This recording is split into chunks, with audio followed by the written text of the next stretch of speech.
매주 금요일 아침 찾아오는 성공습관 시사경제TV. 이번 주는 대한민국을 강타한 부동산 광풍에 대해 알아보고 장기적인 부동산 해결책에 대해 논의해 보도록 하겠습니다.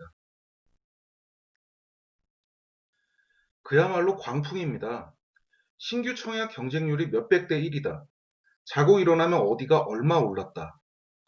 어떤 고위 공직자가 어디에 아파트를 갖고 있는데 차익이 엄청나게 발생했다. 분양가 상한제로 아파트 재건축이 불투명해 재건축 조합은 갈등을 겪고 있는 반면에 어떤 아파트 재건축은 분양가 상한제 규제를 피했다. 이런 뉴스가 최근 직장인들 둘, 셋만 모이면 등장하는 대화 주제입니다. 부동산 뉴스에 우리는 허탈해지기도 하고 무력감에 빠지기도 합니다. 일부는 자산 형성 기회에 정부의 개입이 지나치다며 분노를 표하기도 합니다. 그중 현재 부동산 정책에 가장 민감하게 반응하는 3040 세대 위주로 상황을 살펴보겠습니다.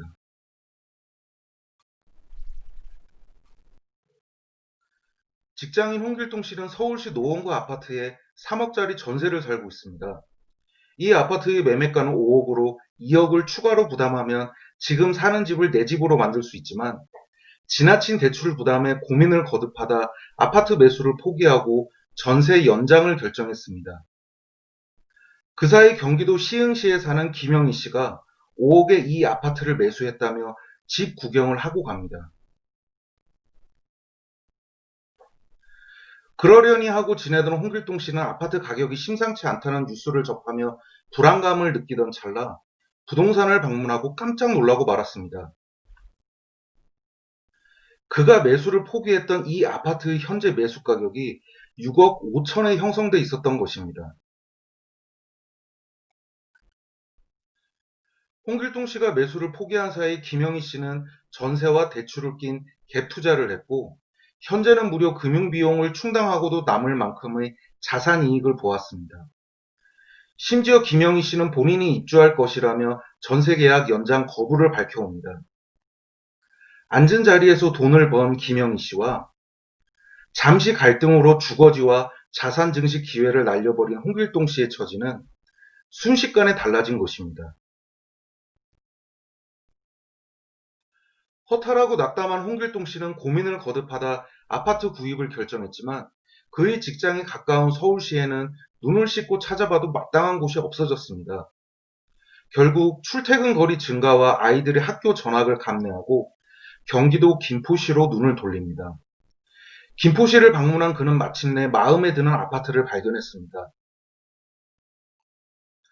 이미 매수 갈등으로 손실을 본 경험과 과열되는 부동산 광풍에 마음이 급해진 홍길동 씨는 당장 계약할 마음에 대출 금액을 은행에 문의합니다. 하지만 그 사이 강화된 정부의 부동산 대출 규제로 본인이 소득으로는 해당 아파트를 살 정도의 대출을 받을 수 없다는 사실을 알게 됩니다.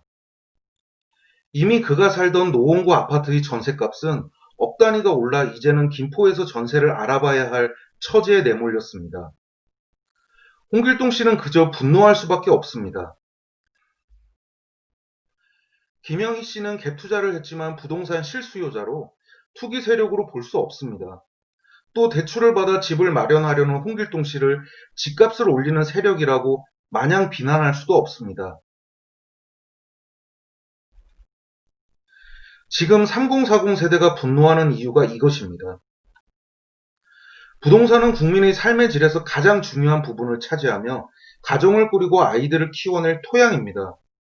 우리 아이들이 자라나고 교육받을 한 뼘 토양조차 갖지 못한 채 어떻게 출산율 상승과 경제 성장을 이야기할 수 있습니까? 우리 국민 모두가 만족하고 대한민국을 더 발전시킬 부동산 정책은 무엇일까요? 김남국 민주당 의원은 북한 같다라는 말이 나올 정도로 강한 부동산 대책을 세워야 한다고 주장합니다. 이재명 경기도지사는 수차례 토지 공개령 도입과 보유세 강화, 그리고 장기 임대주택 활성화 등을 해법으로 제시하고 있습니다. 두 분 의견의 공통점은 생각의 틀을 깨는 획기적인 정책이 나와야 한다는 것입니다. 그런데 장기 임대주택은 어디에 지어야 할까요? 중심에서 머나먼 아직 계획 단계인 교통망에 의지하는 신도시 말고 중심과 가깝고 교통망이 이미 형성됐으며 기존 학군이 존재하는 곳이어야 합니다. 계속되는 신도시 개발로 경기도 외곽의 대다수 신도시에는 미분양 주택만 늘고 있습니다. 직장도 없고 교통망도 없고 학교도 학원도 없는 황무지에 아파트 단지만 덩그러니 놓여 있습니다. 지금 계획 중인 새로운 신도시들이 이렇게 되지 않을 것이라는 보장이 있을까요? 하지만 도심에는 더 이상 건설 부지가 없다는 말이 많습니다. 해답은 그린벨트입니다.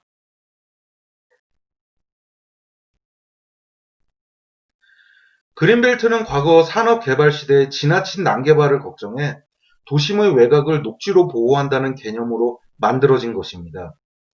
하지만 세월이 흘렀습니다. 이제는 조경과 조망을 중시하고 자연 친화적 주거단지를 지향하는 건설이 가능합니다. 무턱대고 녹지로 남겨놓은 땅이 서울시 서초구만 해도 전체 면적의 반 정도 됩니다. 서초구뿐만 아니라 다른 도심을 둘러싼 그린벨트를 이용하면 중심과 가까운 곳에 대단지 주거 공간 형성이 가능합니다.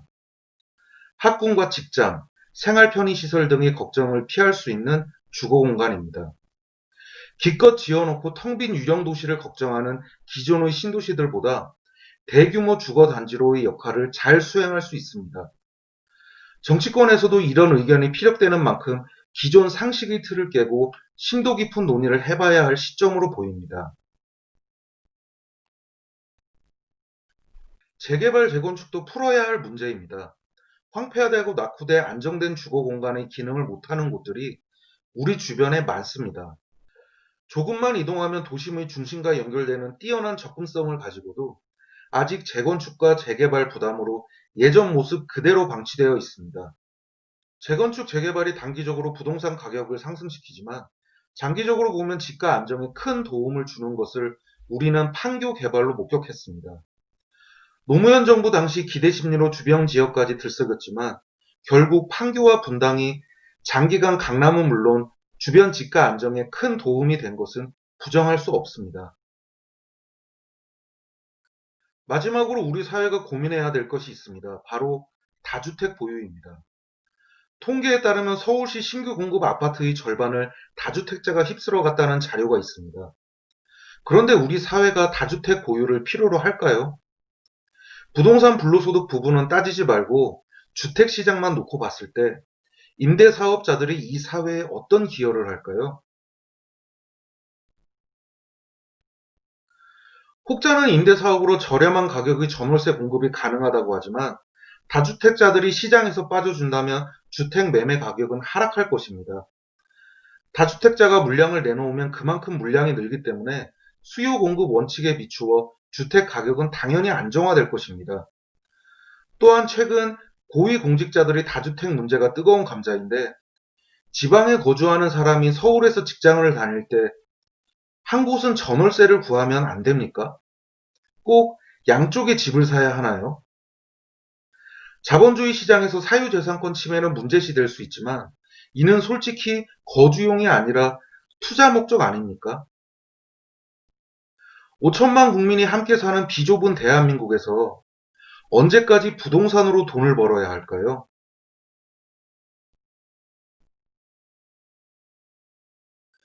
싱가포르는 우리가 알다시피 자본주의에 꽂힌 아시아 금융의 중심입니다.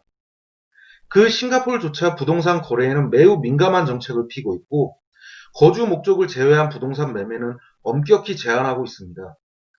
예를 들어 싱가포르 정부는 단기 체류 외국인의 부동산 매매를 금지합니다. 다주택을 보유한 법인은 취득세 최대 30%를 부담합니다. 자국민이라 할지라도 다주택자에게는 우리의 상식을 뛰어넘는 강력한 과세 정책이 뒤따릅니다. 싱가포르는 아시아 최고의 자본주의 국가지만 국토가 좁고 주택이 모자라 다수의 국민들을 보호하기 위해 이런 정책을 펼치고 있습니다.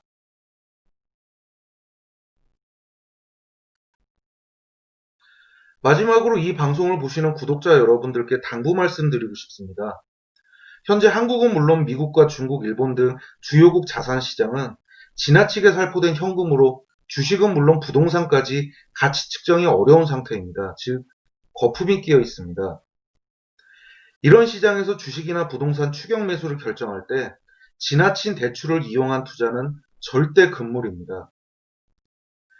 2000년대 후반 부동산 열풍에 힘입어 많은 택지가 개발됐지만 대량의 미분양 사태로 수많은 하우스 투어가 발생한 전례가 있습니다. 그로 인해 개인 파산에 이른 사람들도 수없이 목격했습니다. 당장의 주거 목적으로 주택 구입은 마땅하지만 과도한 투자는 열기의 약화와 함께 재무 건전성의 악화로 이어진다는 사실 꼭 명심하시길 바랍니다. 지금까지 한 주간의 시사경제를 풀어보는 성공습관 시사경제TV SNG 트러스트였습니다. 구독과 좋아요 잊지 마세요. 감사합니다.